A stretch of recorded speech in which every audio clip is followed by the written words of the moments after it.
Saya menyesalkan apa yang dikatakan Presiden kita, Prabowo Subianto, di dalam sebuah kesempatan yang dihadiri oleh Menteri Perdagangan Zulkifli Hasan, kemudian ada Menteri Pertanian, dan di situ juga ada Gubernur Jawa Barat, Kang Deddy Mulyadi, yang saat ini sedang populer di media sosial. Nah, pernyataan Pak Prabowo ini seperti ini. Saya kutip dari detik.com ya.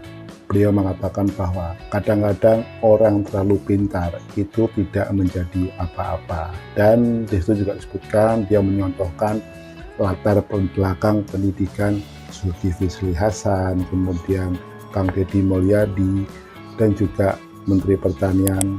Ini yang menarik ya. Di situ dia mengatakan, maksudnya Pak Prabowo, bahwa kita tidak perlu orang punya pendidikan tinggi seperti dari Oxford atau dari perguruan tinggi lainnya lah. Kenapa saya menyesalkan seperti ini? Seolah-olah ini Prabowo ingin mengatakan bahwa dirinya tidak butuh orang-orang yang pintar ya. Tapi dengan kata lain, dia hanya butuh orang-orang yang loyal. Yang namanya juga orang loyal itu nggak perlu latar belakang yang bagus. Kadang-kadang orang yang cerdas, orang yang pintar itu memang kadang-kadang sulit ya untuk diarahkan. Tapi di sisi lain, negara ini butuh SDM yang cerdas ya.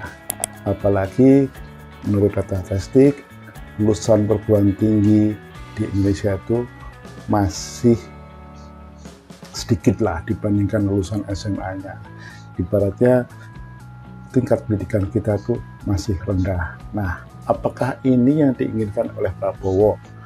Suatu masyarakat atau rakyat yang bodoh sehingga mudah dibohongin, atau mudah diarahkan, atau mudah diambil suaranya untuk kepentingannya. Nah, bisa jadi kontaknya ke arah sana. Tapi ada juga pernyataan Prabowo ini juga menyasar pada orang-orang pintar, pengamat politik, pengamat ekonomi yang selama ini melontarkan protes atau kritik kepada kebijakan-kebijakan Prabowo Subianto. Ya, mulai dari Danantara, kemudian makan bergizi gratis, yang ketiga soal pemberantasan korupsi. Dan ini sering kita dengar di media sosial ya. Dan kebanyakan yang menyuarakan itu bukan orang-orang yang tidak punya pendidikan tinggi, tapi mereka juga punya pendidikan tinggi.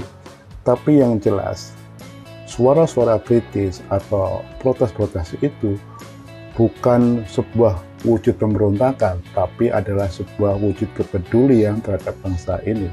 Karena kita juga pengen Indonesia itu lebih baik ya.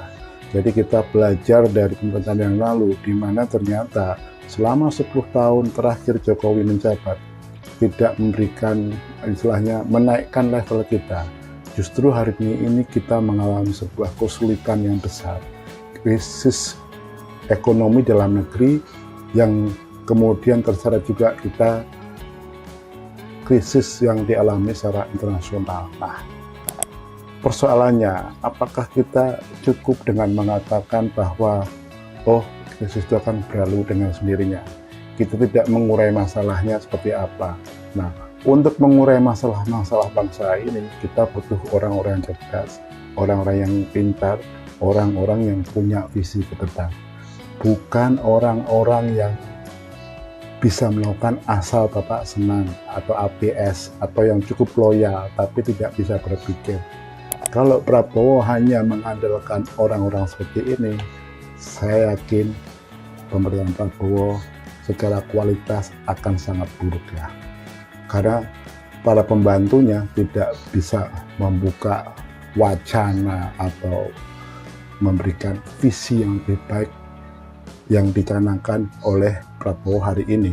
Karena kalau kita melihat sekarang ini kan banyak orang membela Prabowo secara babi buta. Kadang-kadang mereka tidak kritis juga, asal Prabowo senang lah. Seperti misalkan kayak Kepala Badan Gizi Nasional, yang kalau kita perhatikan pasti dia orang pintar lah, tapi pernyataan-pernyataannya sering blunder sendiri ya, dengan mengatakan bahwa PSSI kalah karena kurang gizi. Nah, ya ini kadang orang pintar tapi kadang berlagak bodoh. Maka sekarang ini Kalau kita perhatikan, banyak pembantu Prabowo yang pintar tapi belagak seperti orang bodoh, karena mereka tahu bahwa Prabowo tidak suka orang yang pintar. Ya.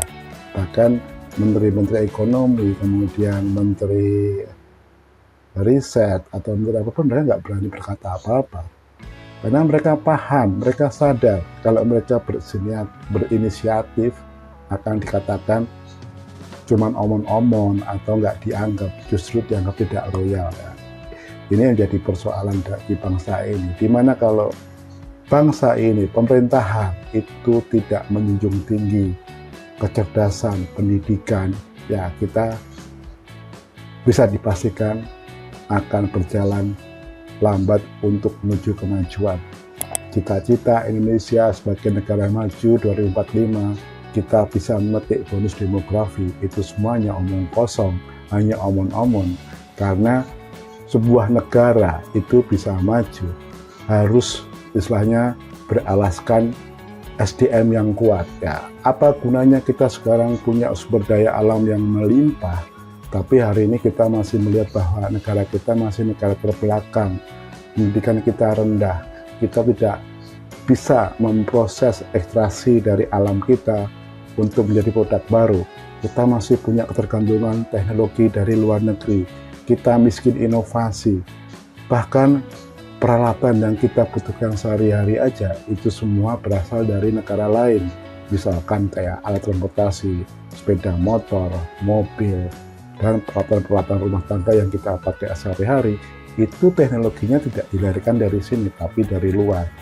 Nah, apakah seperti ini akan bisa membawa kita ke menuju peradaban baru, peradaban lebih maju? Saya nggak yakin ya, karena kalau negara seperti ini pasti ya kita akan hanya menjadi pasar internasional dan kita hanya menjadi pengekor ya, bagi negara-negara maju. Kita tidak pernah bisa berdiri sebagai sebuah negara yang punya kebanggaan. Negara yang maju pasti didukung oleh orang-orang yang terpelajar, kelas menengah, orang-orang yang pintar, orang yang cerdas. Nah, kalau sekarang Prabowo mengatakan orang pintar itu tidak diperlukan, istilahnya dengan kata lain seperti anjing yang menggonggong, suatu tanda bahwa negara kita itu tidak akan bisa menuju negara maju. Buktinya apa ya? Selama bertahun-tahun kita tidak pernah bisa swasembada pangan, padahal kita banyak orang pintar. Kesalahannya bukan orang terlalu pintar, tapi pemerintah sendiri tidak menganggap orang pintar itu, atau tidak mempedulikan mereka, atau tidak memberikan istilahnya memperkuat mereka dan bisa menghasilkan inovasi, dan inovasi mereka dipakai negara. Itu adalah masalahnya. Bukan orang pintar itu terus dimusuhin atau dianggap pengganggu atau dianggap anjing. Kalau pola pikir, cara berpikir seperti itu ya, selamat datang di negara yang ekonominya tidak pernah maju, hanya berkisar 5%. Saya yakin kita nggak akan bisa 8%. Karena sebenarnya kalau kita bandingkan dengan Vietnam ya, saya kemarin membaca berita bahwa IQ orang-orang Vietnam itu sangat tinggi di ASEAN dibandingkan negara-negara lain termasuk Indonesia. Artinya apa? Orang-orang Vietnam itu didukung oleh SDM yang berkualitas tinggi. Sementara kita punya SDM istilahnya yang melimpah, tapi kenapa tidak bisa memberikan kontribusi yang besar buat negara ini? Ya karena sebenarnya kesalahan pemerintah. Pemerintah tidak pernah memberdayakan mereka dengan serius ya. Meskipun banyak perguruan tinggi negeri yang bagus-bagus di Indonesia, ada lembaga penelitian yang bagus, tapi apakah pemerintah selama ini menggunakan output atau inovasi mereka dan diterapkan secara nasional? Ya, kita selama ini lebih suka segala sesuatu kita import dari luar daripada kita menggunakan produk sendiri. Negara kita adalah negara pemburu rente, doyan impor. Tapi kita tidak mau memberdayakan apa yang menjadi karya anak bangsa. Nah, kalau kondisi seperti ini terus ya, kita tidak akan pernah beranjak dari negara berkembang seperti hari ini.